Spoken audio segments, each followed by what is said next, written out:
forest breathing at night sounds different than you'd think. It's not the gentle rustle of leaves or the distant call of an owl. It's something deeper, more rhythmic, like lungs filling with air that shouldn't be breathed. For people discover this truth, each in their own way, each wishing they never had. These are their stories, and by the time you finish listening, you might find yourself wondering about the camping trip you've been planning. You might ask yourself, what really happens when we sleep under stars? That watch us a little too closely. Story 1. The campsite that remembers Marcus Chin thought he knew fear.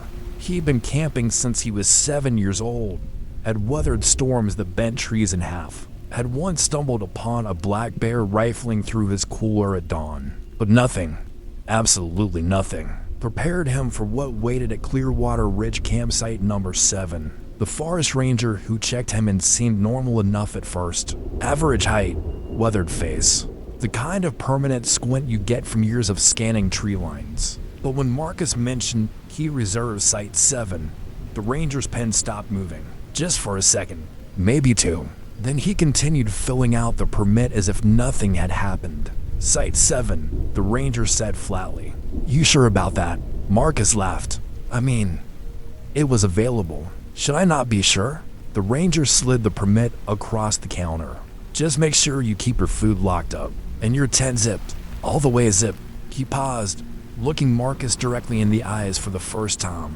No matter what you hear, people say things like that to scare tourists, Marcus told himself as he drove the winding road up to Clearwater Ridge. It was late October, past peak season, and he'd specifically chosen this time for the solitude. His divorce had been finalized 3 weeks ago, and he needed silence. He needed to think. He needed to be alone. Site 7 sat at the edge of a clearing, backed by a dense wall of pine trees that seemed to lean inward, as if listening. The fire ring was immaculate, too clean for a campsite that saw regular use. The picnic table looked freshly sanded. As Marcus set up his tent, he noticed something odd carved into the table's surface, partially obscured by the wood grain. They know your name. Probably teenagers, he thought. Bored kids trying to spook each other. The afternoon passed uneventfully. Marcus gathered firewood, noting how unusually quiet the forest was. No birds. No squirrels chittering through the underbrush. Just the whisper of wind through pine needles and his own breathing. He built his fire as the sun began its descent, watching shadows stretch across the clearing like dark fingers reaching for his tent.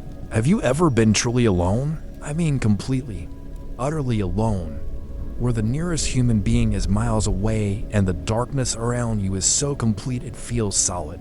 That's when you realize how many sounds you make without thinking about it. Your heart beating, your stomach digesting, your joints creaking when you shift position.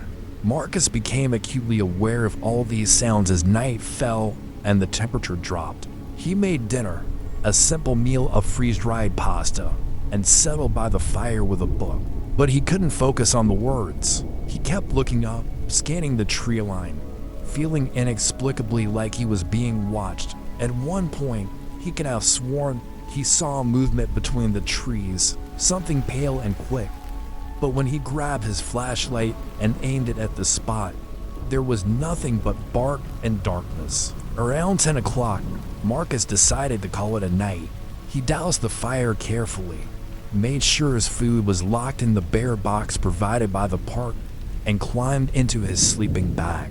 The tent fabric glowed slightly from his lantern, creating a small bubble of light in an ocean of darkness. He read for another hour before tiredness finally pulled at his eyes. That's when he heard the footsteps. They were slow, measured, circling the tent. The crunch of pine needles under what sounded like bare feet. Marcus sat up, heart suddenly hammering. Hello?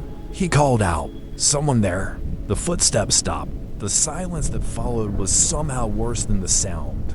Marcus waited, barely breathing, listening so hard his ears hurt. Nothing. No answer. No movement. He unzipped his tent slightly, peering out into the darkness. His campsite looked empty, the fire ring a dark circle, the picnic table a hulking shadow. Just an animal, he whispered to himself. Deer, raccoon, something. But he knew the footsteps had been bipedal.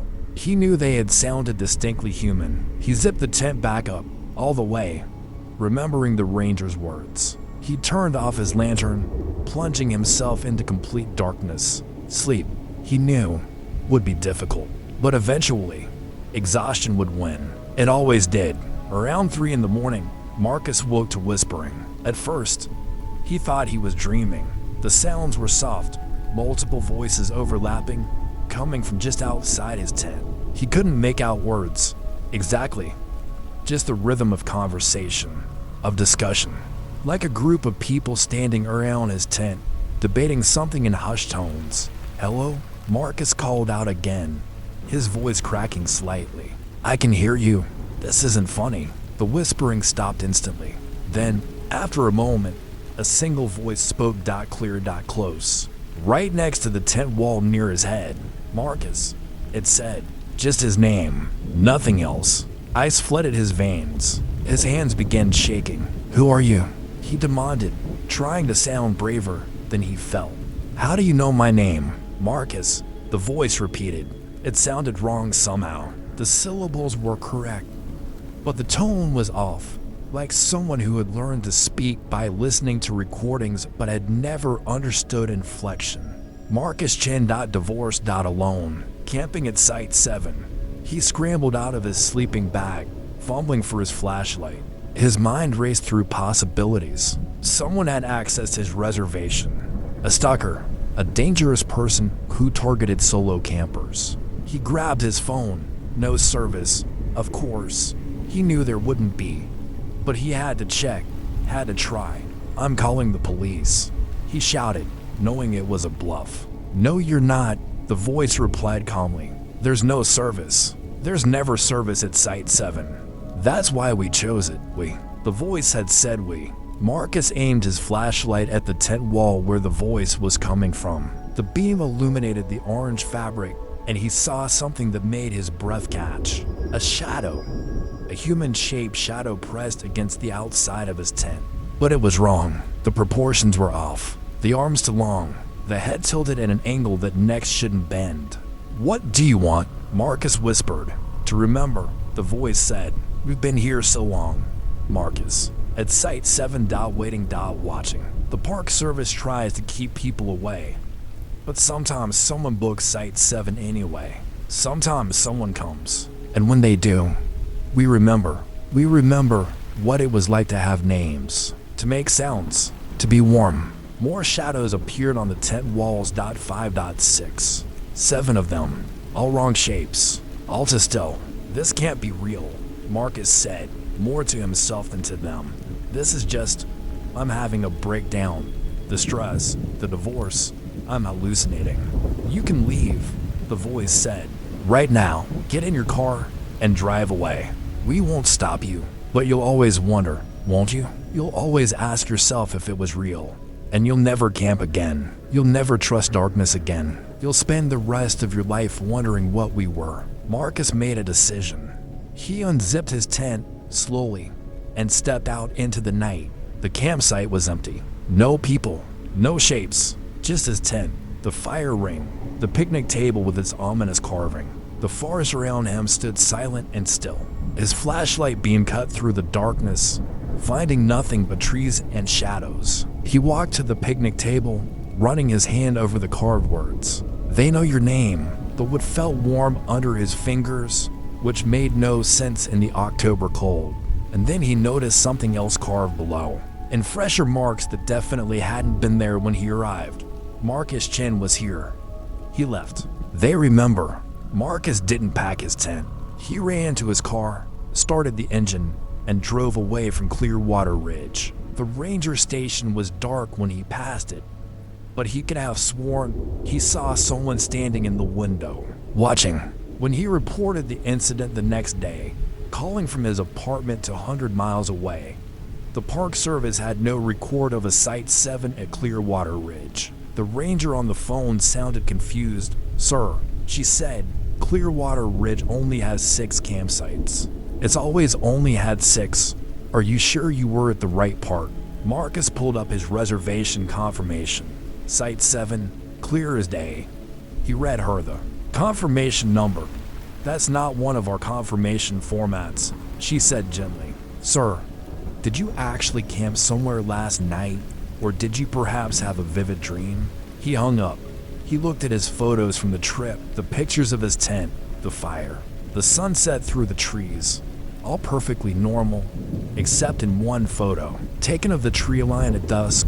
There were figures, barely visible, pale and wrong-shaped, standing among the pines. Marcus never camped again, but sometimes, late at night, he wakes up to the sound of whispering, and sometimes, just sometimes, he hears his name spoken in that flat, wrong voice, and he wonders if leaving Site 7 meant he escaped, or if it just meant he brought them home with him. What would you do if you heard your name in the darkness, spoken by something that shouldn't know it? Would you look? Would you answer? Or would you pretend you heard nothing and pray that ignorance is protection? Story 2. The thing in the lake. Rudy Martinez had been planning the anniversary camping trip for months. 5 years since she and Tom had gotten married at a lakeside ceremony. And what better way to celebrate than returning to the same spot? Lake Miriam wasn't a popular destination. Too remote, too cold, the fishing wasn't great. But it was beautiful in a stark, haunting way. And they'd fallen in love with it during their wedding weekend. They arrived on a Friday afternoon in late September. The campground was deserted except for one other site across the lake. So far away they couldn't see details. Just the occasional flicker of a campfire after dark. Perfect privacy for a romantic weekend. I still can't believe we have this whole place to ourselves, Tom said as he hammered in the tent stakes. Remember our wedding? There were, 40 people crammed around this lake. Rudy smiled at the memory. And your uncle tried to go swimming and nearly died of hypothermia. Uncle Frank is a special kind of stupid, Tom laughed. They spent the afternoon hiking the perimeter trail, hand in hand, talking about everything and nothing. The lake itself was unusually still, its surface like dark glass, reflecting the surrounding pine trees in perfect mirror image. Rudy noticed there were no boats on the water, no fishermen on the shore. Come to think of it, she hadn't seen any fish jumping either. No ripples to suggest life beneath the surface. Is it just me? Or is this lake weirdly quiet? She asked. Tom looked out at the water. Maybe it's too cold for the fish. Aren't they less active in cold water? I guess. But something about the stillness bothered her.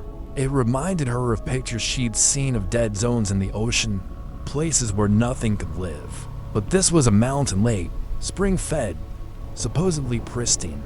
That evening, they built a fire and made s'mores, laughing at how terrible they both were at getting the marshmallows golden instead of charred.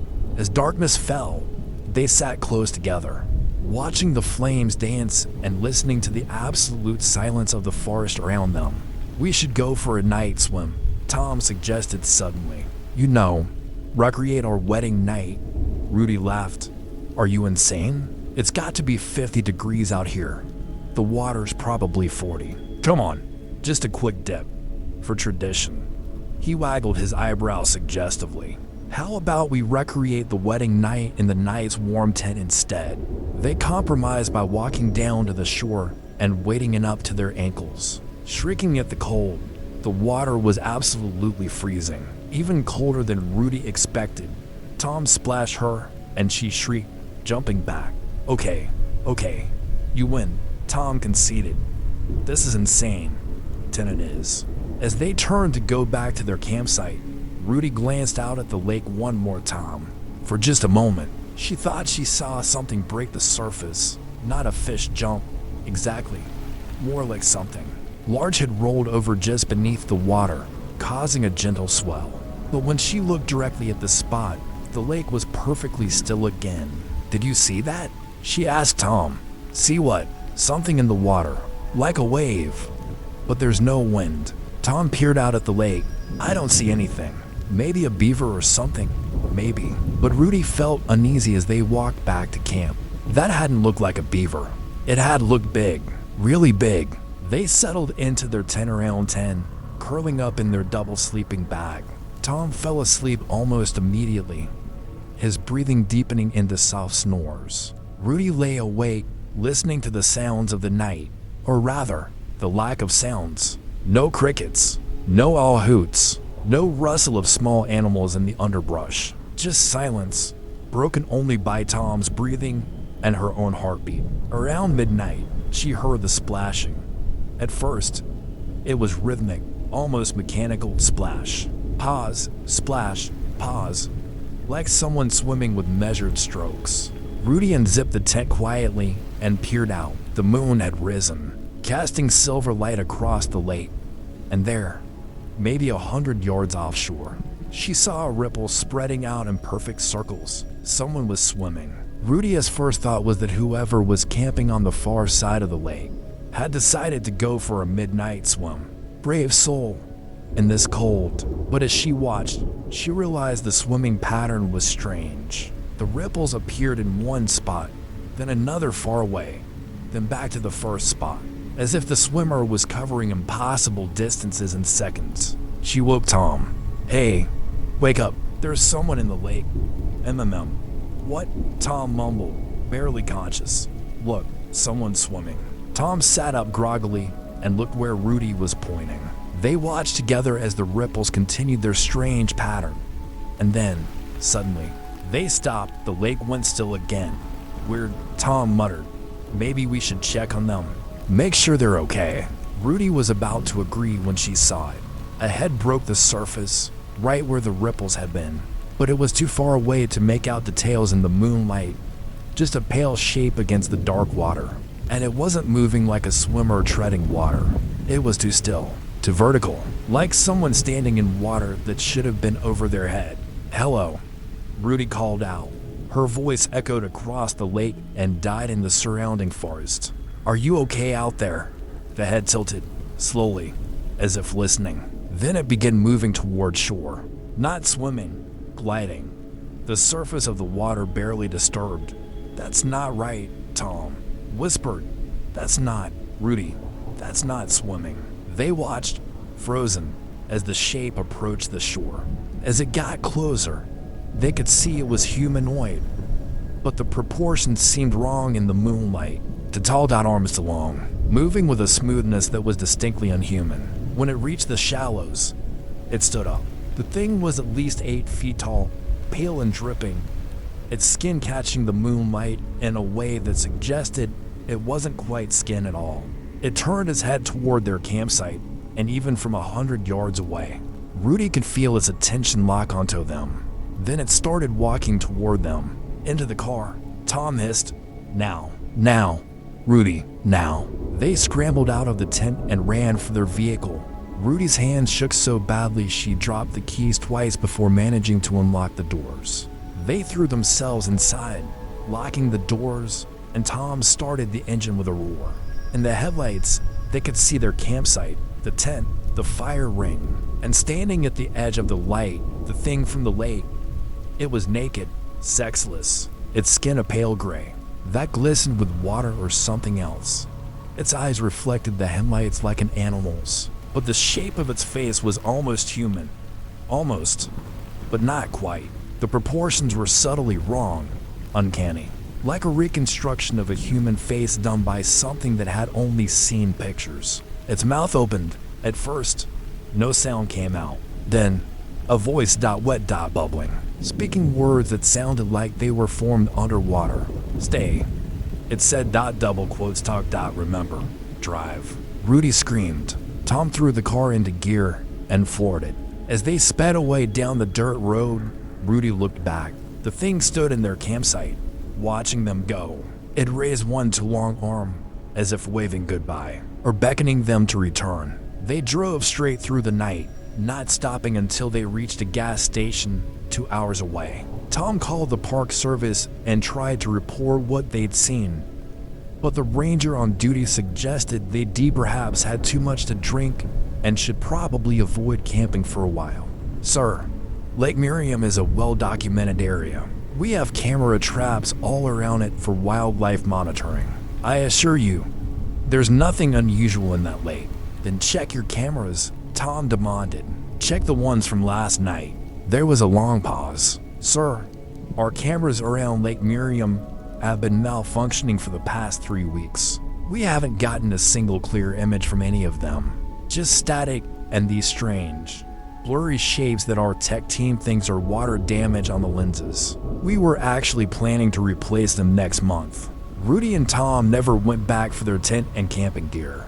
They never celebrated their anniversary at Lake Miriam again. In fact, they specifically chose desert locations for all future trips, places far from any large bodies of water. But sometimes, in the middle of the night, Rudy wakes up with a feeling of being watched. And when she looks at Tom sleeping beside her, she swears she can see his skin glistening slightly, as if he brought something back from the lake, something that watches her through his eyes when he sleeps. She's never told him about her suspicion.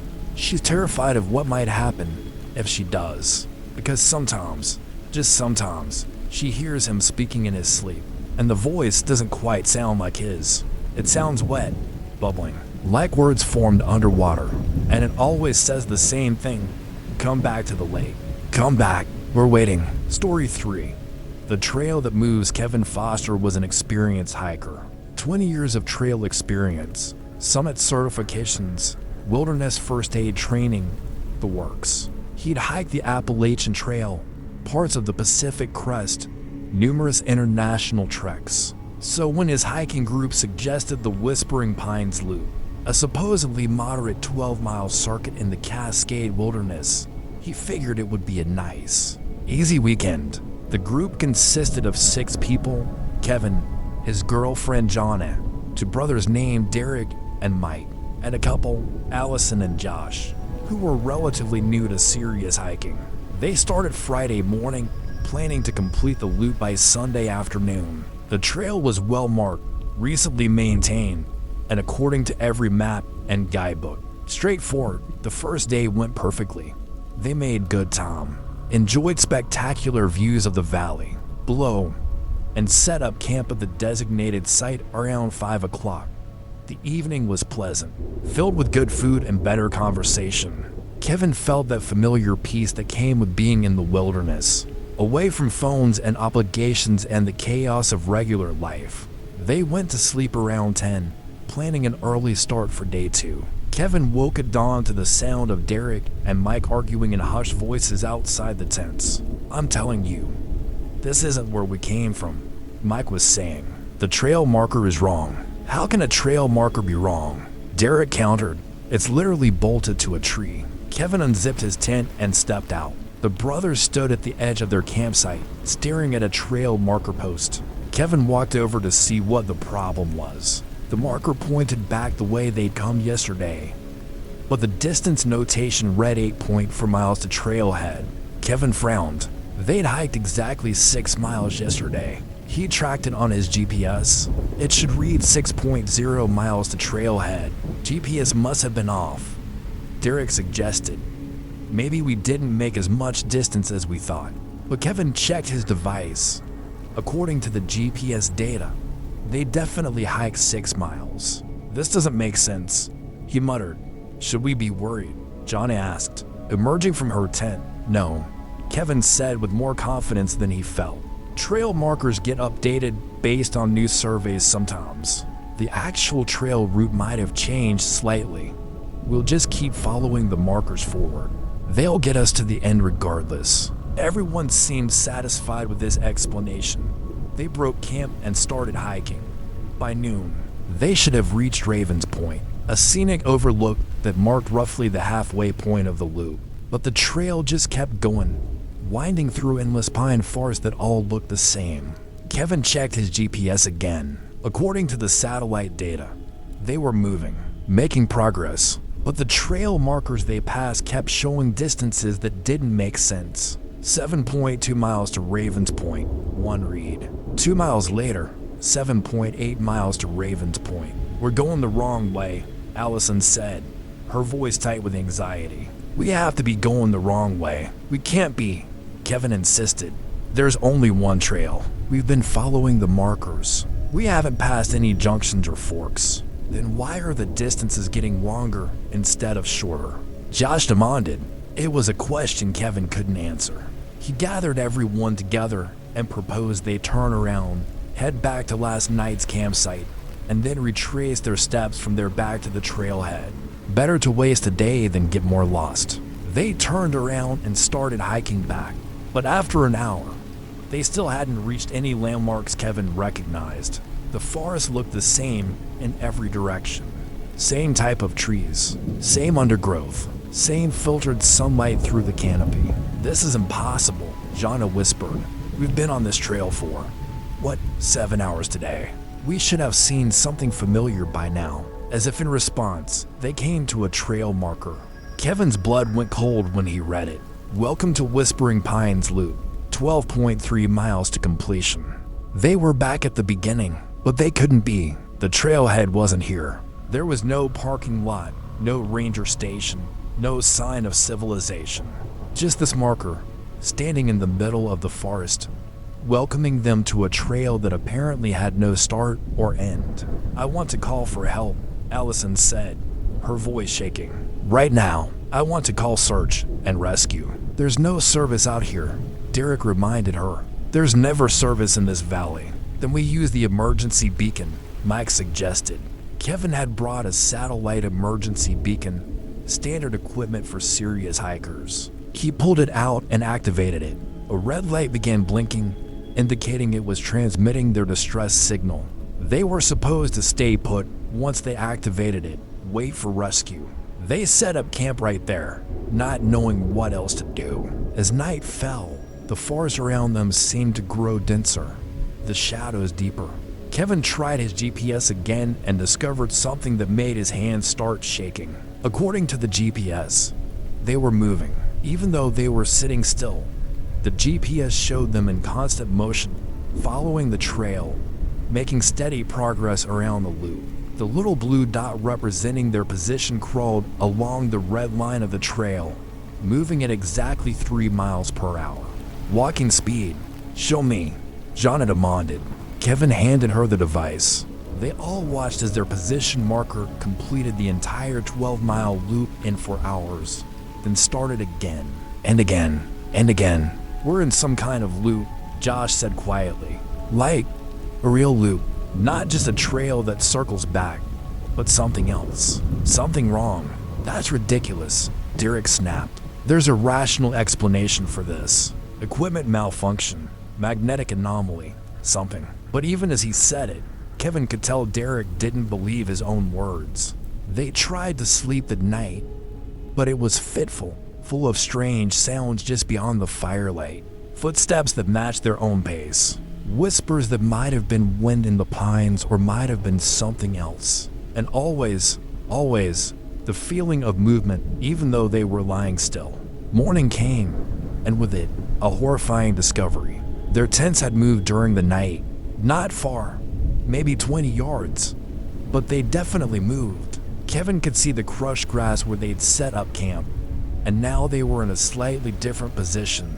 Their arrangement rotated about 30 degrees. "We have to keep moving," Allison said, her voice taking on a hysterical edge. "Standing still doesn't work.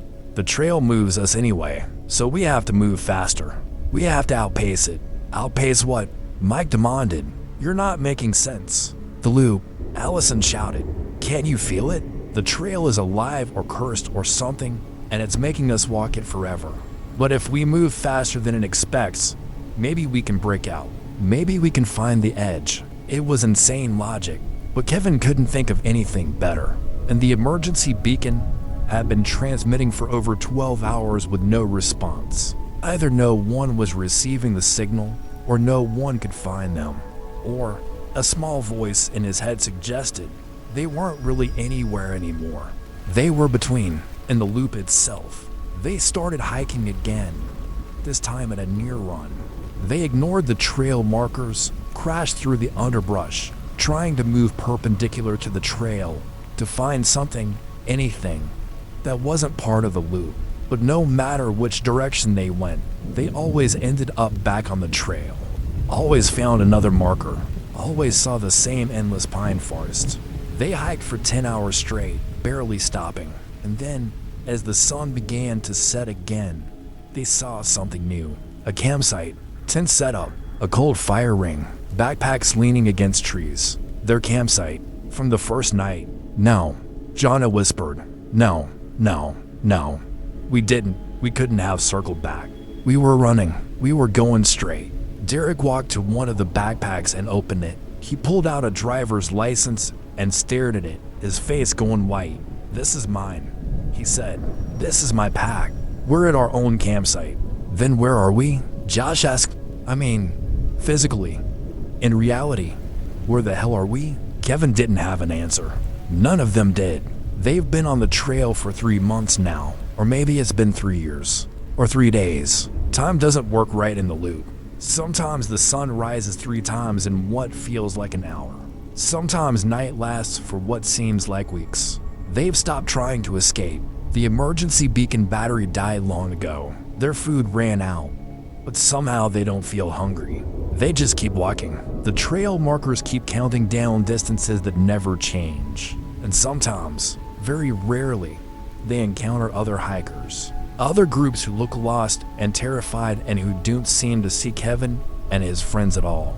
Ghost hikers on a ghost trail, all trapped in the loop together, walking forever, never reaching the end. If you go hiking and you see a trail marker for Whispering Pines Loop, turn around.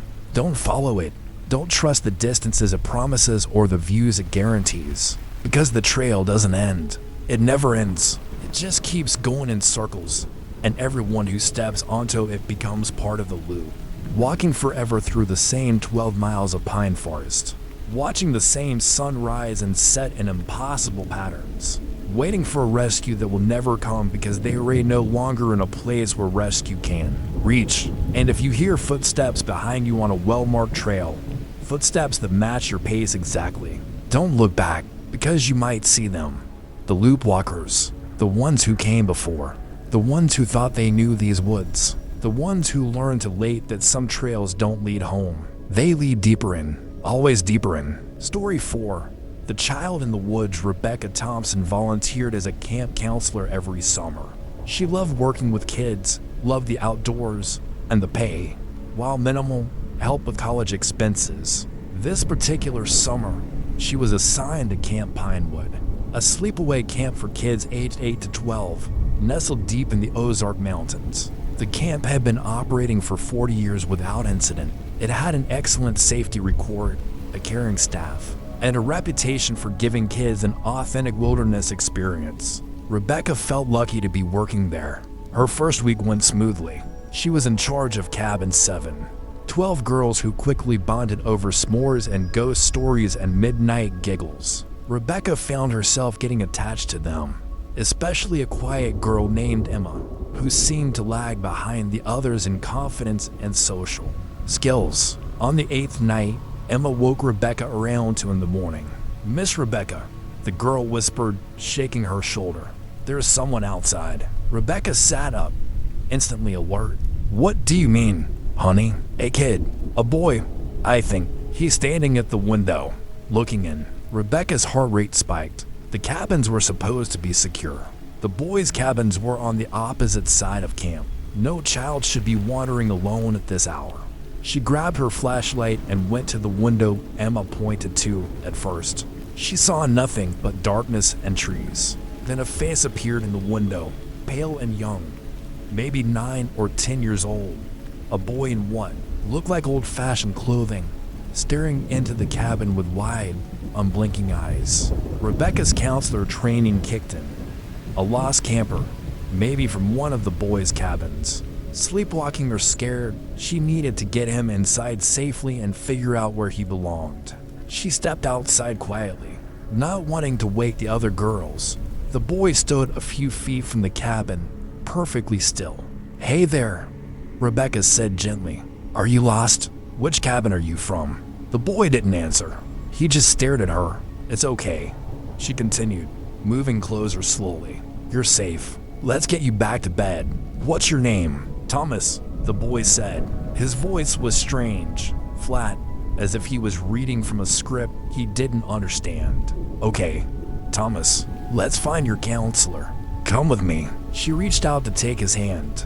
Her fingers passed through empty air.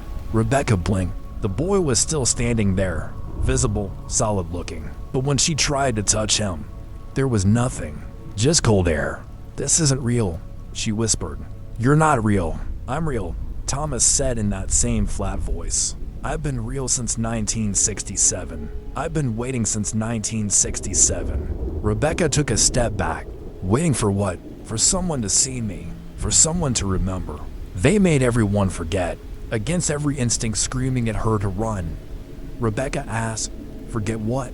What happened to us? The ones who got lost. We're still here, Miss Rebecca. We're still in the woods. We're still trying to find our way back to camp." "How do you know my name?" Thomas tilted his head.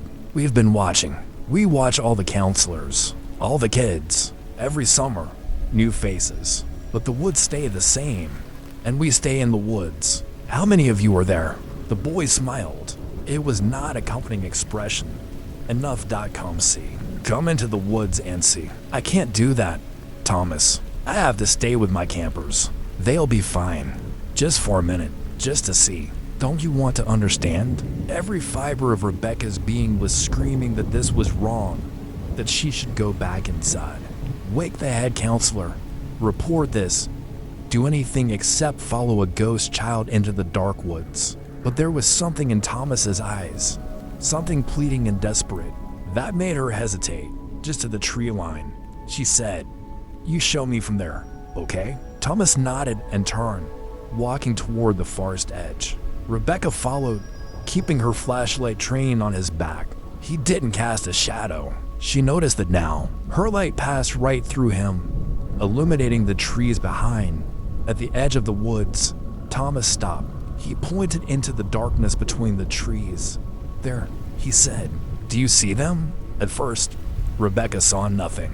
Then, gradually, like her eyes adjusting to a dark room, shapes began to emerge from the shadows. Small shapes, child-sized, dozens of them standing among the trees, perfectly still, watching. "Oh my God," Rebecca whispered. "They all got lost," Thomas explained. "Different years, different ways. Some wandered off trails. Some went swimming where they shouldn't. Some heard voices calling and followed them to far. The woods here don't let go once they have you. Not if you're alone. Not if you're scared." "Why are you telling me this?" "Because one of your girls is going to wander off tomorrow.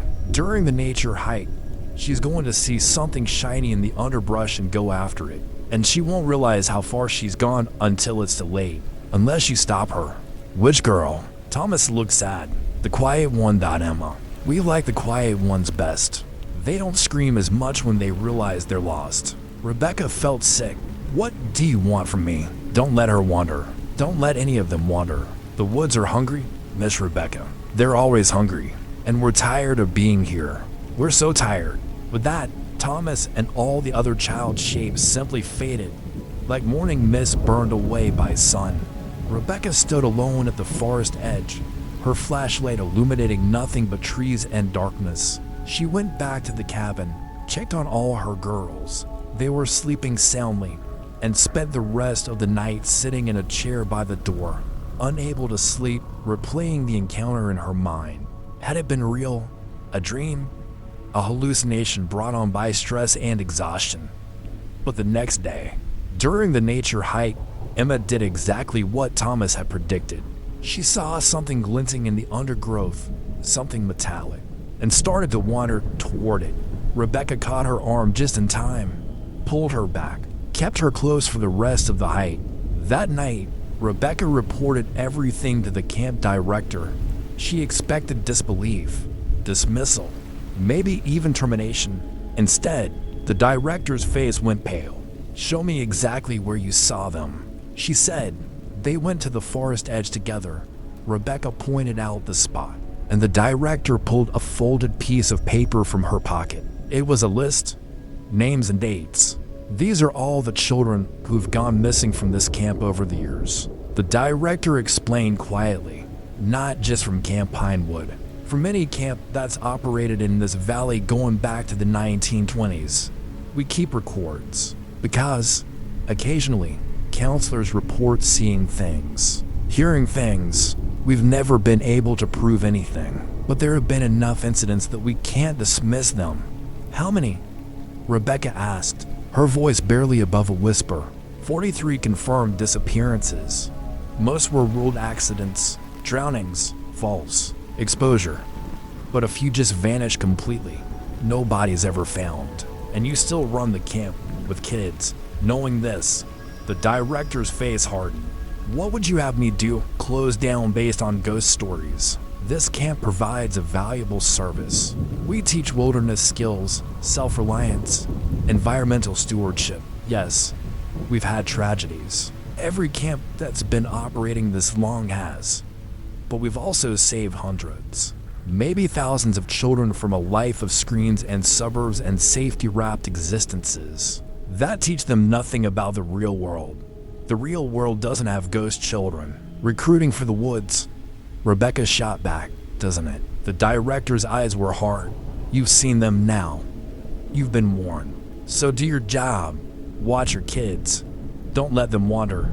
And maybe, just maybe, we can get through another summer without adding a name to this list. Rebecca stayed through the rest of summer. She watched her girls with an intensity that bordered on obsessive. She never let them out of sight during hikes. She counted heads constantly. She checked the cabin windows every night before bed, and more than once, she saw Thomas standing at the tree line, watching, sometimes accompanied by other pale child shapes. They never approached again. They just watched and waited. The summer ended without incident. Rebecca's cabin girls all went home safely. She never returned to Camp Pinewood, but she kept in touch with some of the other counselors. They told her that sightings continued, that the list of names kept growing slowly, despite everyone's best efforts, that the woods around the camp seemed to get denser each year, encroaching closer to the cabins, as if hungry for something they'd been denied too long. 3 years later, Rebecca received a letter from Emma, the quiet girl from her cabin, now in high school, writing to thank her for that summer, for keeping her safe, for being so watchful. At the end of the letter, Emma mentioned something strange. I've been having dreams lately, she wrote, about that summer camp. I dream I'm walking through the woods, and I can see all these kids standing among the trees. Kids in old-fashioned clothes, kids who look scared and lost, and one of them keeps calling to me. A boy named Thomas. He says I was supposed to stay, that the woods chose me that summer, but you stopped them from taking me. He says they'll wait, that eventually everyone comes back to places that mark them. Do you ever dream about the camp, Miss Rebecca? Do you ever feel like it's calling you back? Rebecca never answered that letter, because yes, she did dream about it. And yes, she sometimes felt an inexplicable pull to return to those woods. And yes, more than anything, that terrified her, because she understood now what Thomas had been trying to tell her. The woods didn't just take lost children. They marked all children who came close, planted a seed of longing, and waited for that longing to pull them back. Maybe not that summer, maybe not for years, but eventually, the marked ones returned. They always returned, and when they did, the woods would be waiting. Emma disappeared last year during a college hiking trip in the Ozarks. Search parties found her backpack and one she near a stream, but no body. The official ruling was accidental drowning, though the water was shallow and Emma was a strong swimmer. Rebecca knows better. She knows Emma went back. She knows the woods finally claimed what they'd been denied that summer years ago. And she knows with terrible certainty that one day she'll feel that pull too strong to resist. And she'll find herself driving back to Camp Pinewood, back to those woods, back to where Thomas and all the lost children wait in their eternal patience. The question that keeps her awake at night isn't if she'll return. It's when and whether. When she does, anyone will come looking for her, or if she'll just become another name on that list. Another ghost story whispered around campfires. Another pale shape standing among the trees, watching the next group of campers arrive, waiting for the woods to choose their next victim. Have you ever felt drawn to a place you know you shouldn't return to? Have you ever heard a voice in your memory calling you back to somewhere you once were? That's how it starts. That's how it always starts. And once you hear the call, Once you feel that pull, it's only a matter of time before you answer. The woods are patient. They've waited decades before. They can wait decades more, and they never, ever forget.